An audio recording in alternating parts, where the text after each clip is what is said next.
내가 알고 싶은 지식. 일본 신화 고사기의 천지개벽. 일본 신화는 현대에도 여전히 많은 책에서 다루어지며 널리 알려져 있습니다. 그러나 한국 사람들은 대부분 일본 신화에 대해 알지 못하며 설령 안다 해도 일본 신화에 나오는 신들의 이름은 들어봤지만 내용을 정확히 이해하지 못하는 경우가 많을 것입니다. 일본 신화는 복잡하게 느껴질 수 있어 몇몇 사람들은 이를 꺼려할 수 있지만 실제로는 매우 흥미로운 이야기로 가득 차 있습니다. 이번에는 일본 신화의 대표적인 에피소드, 신들에 대한 설명, 등장하는 동물에 대한 정보를 짧고 쉽게 알아보겠습니다. 주 내용은 일본의 고사기와 일본 서기를 바탕으로 제작했습니다. 일본 신화는 보통 텐치 가이비야쿠라고 불리는 세계의 시작부터 진무텐도라는 일본 최초의 황제에 의해 일본 국가가 세워질 때까지의 이야기를 다룬다고 말합니다.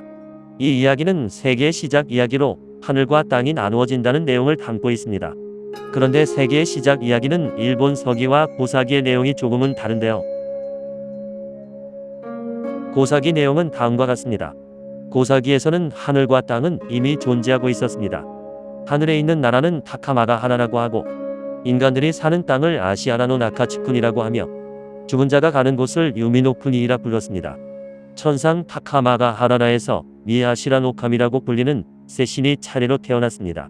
그곳에서 태어난 세 신은 천국을 지배하는 아메노미 나카누시 노카미, 창조를 담당하는 타카미무스 히노카미, 이즈모 가게의 신들을 돕는 선조신인 카미무스 히노카미입니다.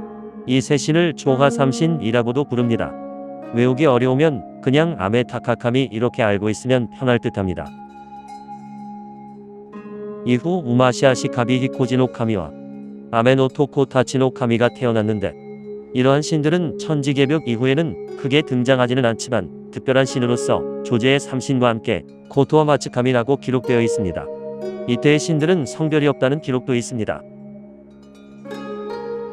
그 후에는 신세 7대로 불리는 12신이 태어나는데 이때 처음으로 성별이 있는 신들이 태어납니다. 여기에서는 이자나기와 이자남이라는 이름으로 알려진 이자나기 노카미와 이자나미 노카미가 등장합니다. 이 두 신이 가장 중요한 신이라 생각하면 됩니다. 일본 서기의 천지개벽은 고사기와는 다르게 신들의 탄생에 대해 그리 많이 기록되어 있지 않습니다. 하지만 고사기와는 다르게 하늘과 땅이 어떻게 나뉘어졌는지에 대한 간단한 기록이 있습니다. 태초 혼돈의 세계에서 가벼운 기는 위로 올라가고 무거운 기가 아래로 내려와 나뉘어지면서 하늘과 땅이 되었다고 합니다.